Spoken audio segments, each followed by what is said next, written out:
Cher ami, je reprends ce passage. Acte chapitre 10, verset 38. Vous savez comment Dieu a oint du Saint-Esprit et de force Jésus de Nazareth, qui allait de lieu en lieu, faisant du bien et guérissant tous ceux qui étaient sous l'empire du diable. Car Dieu était avec lui. Amen.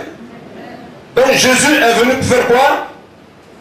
Pour faire du bien et pour guérir tous ceux qui étaient sous la domination de Satan. Car Dieu était avec lui. Un empire, un État, un empire à partir du moment où il est contrôlé par un empereur. Et ici, Satan, il a son empire à lui, son royaume à lui, sa domination à lui. Et il contrôle beaucoup d'hommes et de femmes aujourd'hui sur la terre. Des hommes et des femmes qu'il soumet à sa volonté. Qu'il veuille ou pas, mais il les domine. C'est un empire, il les gouverne, il a une autorité absolue. Donc il dit, fais ceci et tu le fais, fais cela et tu le fais. C'est son autorité à lui. Et c'est absolu. Et les gens se soumettent à lui. Comment une grande personnalité comme lui, comme ça, peut être poussé par les sorciers, par les féticheurs, pour aller creuser un grand trou dans sa cour pour y planter un bœuf vivant. Parce qu'on lui promet la richesse. On lui promet la réussite. Pour que là où il est, ce poste-là, il puisse être toujours gardé. Et qu'il prolonge, ou bien qu'il puisse encore une fois de plus franchir des étapes de réussite par rapport à son travail. Bien. Voici donc un homme. Un autre, on dit tout nu dans la nuit. Tu vas aller jusqu'au cimetière. Une grande pourcentage pendant que tu te fais déshabiller pour aller jusqu'au cimetière sans regarder derrière dans la nuit très tard jusqu'à minuit et puis tu es là. Si quelqu'un te salue, tu ne réponds pas. S'il y a un bruit derrière, tu ne regardes pas. Sinon tu vas devenir fou. C'est de l'esclavage. Ça c'est l'empire de Satan, son empire dominateur. Avec la terreur, la peur, la frustration, le trouble. C'est ça, Satan, son travail. Il rend les gens fous, tel que le Gadarénien. Il rend les gens malades. Il crée des accidents d'avion, de voitures, de train. Il déstabilise les familles. Il déstabilise les entreprises. Il déstabilise les États. Et sa volonté, c'est qu'il y ait confusion au milieu des hommes. Palabres, querelles, conflits, guerre. Ça, c'est la volonté de Satan. Satan est un dangereux, très méchant, très violent. Il ne se repose pas tant qu'il n'a pas accompli un acte de violence. C'est sa nature. Il est pour détruire, pour déstabiliser, pour égorger. Il enlève la vie aux gens. La joie d'exister. Il enlève ça dans la vie des êtres humains. Donc il y en a qui existent sans vivre. Ils existent sans vivre. Parce qu'ils n'ont pas la paix. Ils n'ont pas la joie normale. Ils ne sont pas tranquilles en eux-mêmes. Leur vie est jalonnée de conflits et de troubles. Ça, c'est la volonté de Satan. Chers amis, attention. La Bible dit que Jésus, loin du Saint-Esprit, allait de lieu en lieu pour faire du bien. tentation de Satan. Il y a des hommes, des jeunes, qui meurent aussi tôt, qui meurent vite. Parce que le diable raccourcit leur vie sur la terre ici. C'est pas normal qu'ils meurent tôt. Ils ont été créés pour vivre longtemps. Mais Satan fait tout pour que ces jeunes gens-là, leur vie soit raccourcie. C'est criminel. C'est méchant, c'est mauvais. C'est pourquoi ce matin, ton seul salut, ta seule délivrance, ta seule joie ou la source de la joie que tu dois avoir, cette source-là, il faut te donner à elle. C'est Jésus de Nazareth. Va vite te confier à lui. Parce que Satan te poursuit. Il veut te détruire. Il a déjà décidé de te choisir un jour, une date, où il va te mettre à mort. Donc cours vite entre les mains du Seigneur Jésus pour que tu puisses dire, Seigneur, me voici. Prends-moi. Jésus va te dire, ici, tu seras bien gardé. Alléluia. L'ange de l'Éternel campe autour de ceux qui le craignent et les arrache au danger. Que Jésus vous arrache des dangers terribles. Alléluia. Il s'appelle Jésus de Nazareth.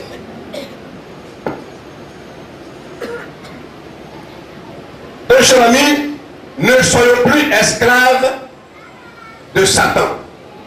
Ne soyons plus sous l'empire du diable.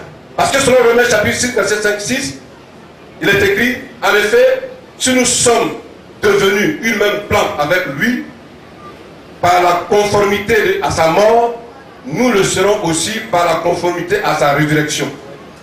Sachant que notre vie, ou bien notre vieil homme, a été crucifié avec lui, afin que le corps du péché fût détruit, pour que nous ne soyons plus esclaves du péché.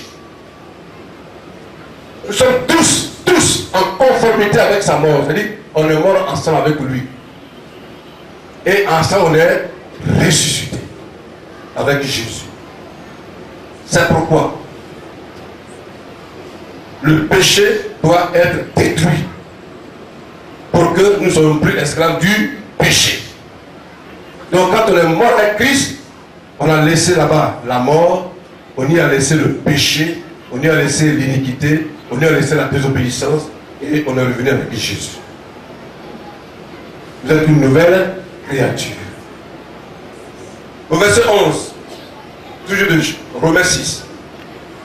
Ainsi, vous-même, regardez-vous comme mort au péché et comme vivant pour Dieu en Jésus-Christ. Donc, étant mort au péché, c'est-à-dire que le péché n'a plus de pouvoir sur nous parce que nous sommes morts au péché.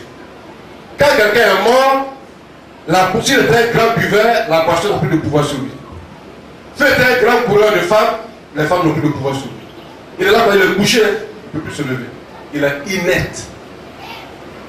C'est la réalité. Donc tous ces péchés qu'il aimait là n'ont plus de pouvoir sur lui. Ah, il est mort. C'est comme ça aussi, nous, étant morts en Christ, étant ressuscités, désormais nous sommes donc morts au péché. Cette personne est morte au péché. Elle dit, je suis mort et je n'ai plus la force de prendre le péché avec moi. Le péché n'a plus de force sur moi. Le péché ne m'attire plus. Le péché ne me domine plus. On dit, je suis mort au péché. Et je suis vivant pour Christ. Alléluia. Parce que nous sommes devenus une nouvelle créature. C'est ça la réalité. Au verset 12. Que le péché ne règne donc point dans votre corps mortel et n'obéissez pas à ses convoitises. N'obéissez pas aux convoitises du péché. Oui, chers frères. Vous n'avez pas remarqué? Dans le jardin d'Éden, on a vu Adam, on a vu Ève, selon la parole de Dieu. Ils étaient bénis, ils étaient heureux, ils avaient la paix, ils étaient en pleine communion avec Dieu. C'était la joie, Dieu les visitait. Les soirs, il causait avec eux, tout ça, c'était merveilleux. Et il y a eu un autre être, un autre animal qui est venu et qui a visité Ève. et qui a dit, mais écoutez, Dieu a-t-il réellement dit qu'on n'allait pas prendre de tous ces fruits du jardin? Tous ces arbres fruitiers, vous n'allez plus jamais les goûter, pour ne pas dire les fruits, ces arbres-là. Il dit non, on peut manger de tout, sauf celui de la connaissance du bien et du mal. Il dit non, Dieu sait que si vous en mangez, vous serez comme des dieux connaissant le bien et le mal, c'est pour ça qu'il dit ça. Ça ne paraît pas que vous soyez comme lui. C'est pour ça qu'il dit ça. Sinon, ça, c'est très bon. Et on dit que la femme, quand elle a vu ça, elle a vu que c'était agréable à manger et beau à la vue. C'était, ces arbres-là, ces fruits-là, étaient jolis à voir et beaux à manger. Mais c'était joli à voir. Mais en ce qui concerne de manger, non. On ne te dit pas de manger ça. Pas la différence. Donc ce que Dieu n'a pas permis que vous puissiez manger, vous n'avez pas le droit de le manger. Même si c'est joli. Ici, il y a des femmes. Ici, il y a des hommes. N'est-ce pas parce que ces femmes-là sont belles, ces filles-là sont belles, que les hommes vont être attirés vers elles pour coucher avec elles. C'est la différence qu'il faut faire. C'est la différence qu'il faut faire. C'est pas parce que les hommes sont beaux que les femmes vont aussi la convaincre pour dire ça il est beau, je vais le goûter. Si tu as déjà ce projet-là, attention, tu es dans le jardin d'Éden qui est l'église ici. Les arbres fruitiers sont là, les fruits là sont jolis à voir, c'est vrai. Mais ce que Dieu n'a pas donné le droit de toucher, tu n'as pas le droit de toucher. Une fois que tu touches ça, tu commets un péché. Là, parce que c'est joli, on doit aller s'engager pour pouvoir manger. Tu n'as pas le droit de toucher, tu n'as pas le droit de manger. C'est ça la vérité. Donc, chers frères, ici là, on est tous frères. Et on est tous seuls. Mais en Christ. De la même manière qu'un frère ne peut pas aller coucher avec sa soeur sur le plan biologique, c'est-à-dire vous les deux vous venez d'une même mère et d'un même père. Donc vous deux là, vous ne pouvez pas coucher ensemble. C'est-à-dire quand je vois ma soeur, je ne brûle pas en moi, ça ne me dit rien. Quand ma soeur me voit aussi, elle ne brûle pas en elle, ça ne lui dit rien. Pourquoi? Parce que nous sommes frères et sœurs. C'est comme ça aussi qu'en Jésus-Christ, nous sommes frères et sœurs dans une seule personne qui est Jésus. Et ça c'est sérieux, encore plus sérieux que ce qui est biologique. C'est pourquoi tu n'as pas le droit, une fois que tu as eu ta femme, tu n'as plus le droit de toucher une autre femme. Voici la réalité. Voilà, ça c'est pour toi, ce que Dieu t'a donné. Ce que Dieu t'a donné t'appartient à toi. Toi aussi, femme, tu n'as plus le droit d'aller toucher un autre homme. Parce que Dieu t'a donné ton mari.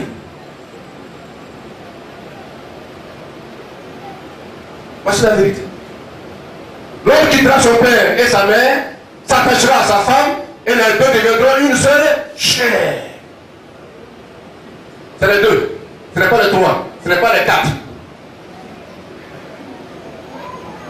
Donc, cher ami, il faut que tu saches que c'est vrai, il y a toutes les beautés ici, mais ce n'est pas toutes les beautés là qu'on dit de regarder. On dit, c'est joli. Hein. Ça, c'est un esprit de convoitise. C'est l'esprit de convoitise. C'est vrai que nous avons des frères ou des sœurs ici aussi qui sont jolis, mais ça ne veut pas dire que on doit forcément les aimer pour coucher avec elles sur le plan physique. Parce que leur beauté là aussi, c'est un piège pour toi. Ça peut t'amener en enfer. C'est ça.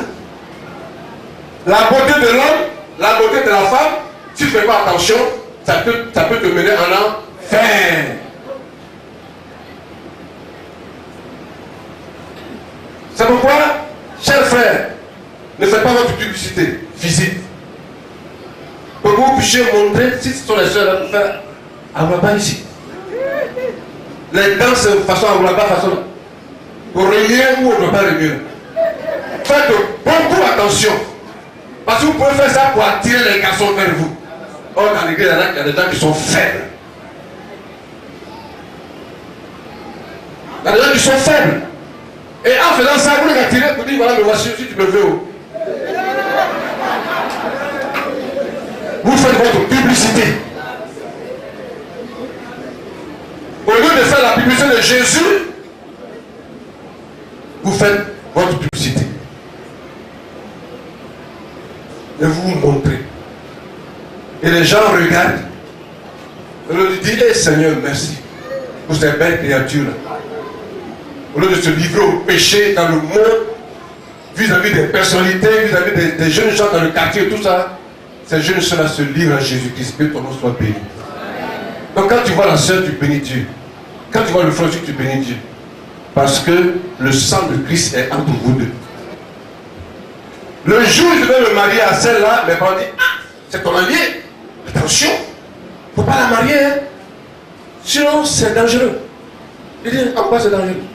Il dit, ah, Jésus, il n'y a plus de danger. Et mon grand-père dit, non. Il a dit, non, mais ils sont maintenant en Christ. Donc, ils peuvent se marier comme ils le désirent. Donc, si elle est 4 le matin, je vois un habillé, ou bien elle est brillée, ou bien elle la belle, ou bien elle a du clou, ou bien elle a quai, que les gens sont en train de frapper. Bon, moi je viens pour séparer, je dis, mais monsieur, il y a quoi? Et puis il y a un qui frappe sur la main, et puis c'est mon avis, ils sont en train de faire. Mais c'est quel genre de personne là? Non, c'est la qui est en train de se battre. Donc, comme je suis allié à la quai là, ou à la paix, mon premier combat, c'est contre celui qui n'est pas à la paix ou à Dieu d'abord. Je défends mon frère d'abord. On le colle bien haut. Et après ça maintenant, on dit, il y avait quoi? Il y avait quel problème? Il dit non, il y a tant. Maintenant, si la tienne n'a pas raison, donc moi je demande pardon à celui qui n'est pas à Dieu pour mon allié à Dieu ou à Dieu. Voilà. C'est comme ça. Donc ça veut dire quoi? Après du moment où toi tu as fait alliance avec Jésus, c'est que lui n'aime pas là. Il ne faut pas aller là-bas. Donc c'est comme si tu as versé le sang. Il ne faut pas aller là-bas, hein? Il y a des limites. Il t'a dit cette fille-là, ne la touche pas. Cet homme-là, ne le touche pas. Si toi tu le touches, tu transgresses. Tu allais au-delà de la limite. Et tu aurais fait comme Ève. Elle a mangé le fruit de la connaissance du bien et du mal. Qu'est-ce qui s'est passé après? Ils ont été dépouillés de la gloire de Dieu. Ils ont eu peur. Ils ont été troublés. Et ils fuyaient. C'est comme ça que beaucoup de chrétiens, quand ils pêchent à vous-même, vous savez, vous avez la peur. Vous fuyez les gens. Même venir à l'église, c'est difficile. Et vous faites une fois école missionnaire au niveau de l'église. Tu vois? Pourquoi? Parce que tout simplement, il y a le péché qui est en vous et qui vous rend triste. Vos amis sont contents, ils ont la joie, vous n'avez pas la joie. Vous n'avez pas la paix du cœur à cause du péché. L'esclave, comme il est esclave, il ne demeure pas tout dans la maison. Les 4 matins, on peut le renvoyer. On peut dire, il faut partir. Mais le fils, celui qui est fils là, tout lui appartient. Donc il est dans la maison et il vit, il en profite comme il veut. Parce qu'il est fils. C'est son droit à lui. Mais l'esclave, ce n'est pas son droit à lui, donc il peut partir à tout moment. Est-ce que tu es fils ou tu es fille du Seigneur? Si tu es fils ou fille du Seigneur, tu ne dois pas garder les choses qui appartiennent à ton père dans la maison. Tu ne dois pas voler dans la maison. Voici la vérité. Pourquoi? Parce que tu es fils. Sinon, le fils vous a franchi le Christ, il vous libère, vous serez réellement libre, a dit le Seigneur. Donc on est souvent esclave de quoi? Donc on est souvent esclave de la convoitise, comme je l'ai dit. Esclave de la boisson, de la cigarette et de la drogue. Esclave du sexe, de la pornographie. Esclave du portable et des réseaux sociaux. Esclave de la rancune pour ne pas pardonner. Esclave de l'argent qui fait que tu n'arrives pas à donner abondamment pour Dieu. Tu es esclave de l'argent. Esclave de la méchanceté. Il y a des gens qui souffrent, tu ne sais pas comment leur venir en aide. Des enfants qui souffrent, tu ne sais pas comment leur venir en aide. Tu es méchant. Esclave du régionalisme. Dis-toi, si ce n'est pas Dida, le reste ne te dit rien. Si ce n'est pas Bété, le reste ne te dit rien. Si ce n'est pas Adjoukrou, le reste ne te dit rien. Si ce n'est pas Baoulé, le reste ne te dit rien. Si ce n'est pas Sonufo, le reste ne te dit rien. Toi, soit les Sonufo, ou que ce soit les Dida, te coûtent cher et un point un trait, le reste là, c'est je m'en fous. Esclave des péchés de condamnation sur ton prochain. Tu es esclave de ça. C'est-à-dire, juger les autres, ça c'est ton travail. Pourquoi à tout moment ta bouche est ouverte pour parler? À tout moment. Ta bouche est toujours ouverte. Et puis tu chuchotes dans les oreilles des gens. Toujours, quand on te voit, c'est ton travail. C'est pas on peut parler. Malheureusement. Alors t'attraper dedans, mais tu ne changes pas. Tu continues à faire ça. On t'a averti pour dire ce que tu fais là, c'est pas bon frère. Ça ne contribue pas à l'amour fraternel. Pourvu que la personne baisse la tête, que sa bouche la veille contre quelqu'un. Il n'y a même pas de vie dedans, il n'y a même pas un esprit de fraternité dedans. Mais c'est toujours un esprit d'adversité. Parce que ce que Dieu a fait, à travers des hommes que nous connaissons, des hommes de Dieu, il n'était rien apparemment sur le plan humain, sur le plan intellectuel, on les connaît. Mais des miracles et des prodiges que Dieu a fait à travers eux, c'est incroyable. J'ai été donc au Malawi avec un d'entre eux, cheveux blancs, mais il n'a même pas été à l'école une fois. Il a eu son doctorat honoris causa. Peut-être qu'il ne sait pas parler français, normalement. Et cependant, des prodiges, des miracles, des délivrances, des hommes et des femmes qui ont été convertis à son ministère, les œuvres qu'il a établies, les églises qu'il a établies, les hommes de Dieu qu'il a formés à sa manière. C'est ce que le monde entier a vu. Et puis on lui a donné le doctorat honoris causa. Ce n'est pas un intellectuel. Vous jugez d'une manière bizarre et produit parce que vous êtes charnel. C'est ça. Le complexe de supériorité. Esclaves des complots. Il y en a qui sont forts dans ça. Dans les oreilles, ils parlent, qui comprennent. Mais vous savez, moi je pense que tu vois, là non, c'est pas possible, ne pas être là comme ça. Non, c'est pas. Vraiment, on est fatigué avec lui. C'est complot.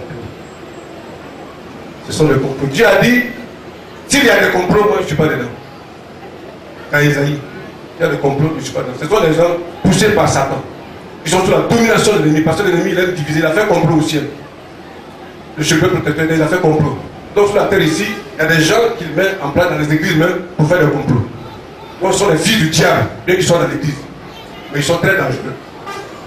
Ils sont très dangereux. Esclaves de la négligence à faire l'œuvre de Dieu. Rendre témoignage de Jésus. Prêcher Jésus, il ne peut pas le faire. Donner même sa dîme, il ne peut pas le faire. Faire les offrandes qu'il faut faire ici pour que l'œuvre de Dieu avance, il ne peut pas le faire. En tout cas, s'occuper de ses enfants, il ne peut pas le faire. S'occuper de l'œuvre de Dieu dans sa généralité, il ne peut pas le faire. Ils sont négligents. Donc Romains chapitre 8, verset 1 à 2, il est dit, il n'y a maintenant aucune condamnation pour ceux qui sont en Jésus-Christ. Et puis, le verset en bas là-bas dit, en effet, la loi de l'esprit de vie en Jésus-Christ m'a affranchi de la loi du péché et de la mort. N'oublions pas ce passage. Ceux qui sont sauvés maintenant, ce sont ceux-là qui ont été délivrés, affranchis par la loi de l'esprit de vie. Quand la loi de l'esprit de vie est en toi, alors cette loi de l'esprit de vie qui est en toi là, te libère de la loi de l'esprit de péché. On te dit non, Dieu n'aime pas ça. Voilà ce que Dieu a dit. Donc ce que Dieu a dit là, c'est ce que je vais faire. Et je ne voudrais pas que tu me pousses au péché. Je ne voudrais pas que tu me pousses à la convoitise. Voilà, pardon. Libère-moi, me quitte près de moi, et moi, je vais servir le Seigneur. Pourquoi? Parce que l'esprit, la loi de l'esprit de vie m'anime. Ça sillonne dans mes veines, dans mon sang, dans mon esprit, dans mon être entier. Donc, je ne suis pas là pour le péché. Mais l'esprit de vie de Jésus m'anime et je suis là pour la vie, la sainteté. Pourquoi? Parce qu'il a été délivré de cet empire satanique qui est l'homme du péché. C'est tout. Alors, donc ce matin, est-ce que tu veux vraiment être délivré de l'empire de Satan? Alléluia. Tous ceux qui voudraient que je prie pour eux dans ce domaine, qui ont besoin de l'aide de Jésus dans ce domaine, pour être délivrés d'un certain comportement qu'ils ont qui n'est pas bon devant Dieu. Et donc là, se lever, puis je vais prier pour. Alléluia. Nous sommes devant Dieu. Nous sommes devant le Seigneur Jésus-Christ. Nous sommes devant le Saint-Esprit. Ce que Dieu veut, c'est un cœur sincère. Un cœur sincère qui va te pousser à une repentance pour laquelle tu ne regretteras plus jamais. Tu ne regretteras plus jamais. Tu vas te décider comme ça, de manière vraiment résolue. En priant Dieu, pour dire Seigneur, je livre ma vie aujourd'hui entre tes mains. Et puis, quelle que soit la puissance ou l'ardeur de la tentation qui se dressera devant moi, je dirai non à la tentation. Parce que je prends ton nom à témoin. Je prends ta personne à témoin, Seigneur Jésus. C'est pourquoi j'ai besoin que tu viennes me visiter. Je t'invite dans ma vie, dans mon cœur, dans mon esprit, dans mes pensées. Et que tu prennes toute la place et que tu deviennes vraiment un bon chrétien parce que tu reviens bientôt pour qu'on puisse aller au ciel définitivement. Seigneur Jésus, Jésus, Jésus de Nazareth, délivre-moi, secours-moi, viens à mon aide et que tu remplisses mon cœur, tu envahisses mon esprit, tu envahisses mon être entier. Délivre-moi de la drogue, délivre-moi de la méchanceté. Au nom de Jésus, et que désormais l'empire de Satan ne soit pas sur moi, la domination de Satan ne soit pas sur moi, mais que tu me délivres grâce à ton Saint-Esprit. Relève-moi, relève-moi, fortifie-moi, tiens-moi debout pour toi, afin que ma vie t'honore, ma vie te glorifie. Seigneur, prends le contrôle, contrôle toute ma vie, règne dans ma vie, sois le chef de ma vie, le pain de ma vie, le Dieu de ma vie. Contrôle-moi, Seigneur, au nom de Jésus.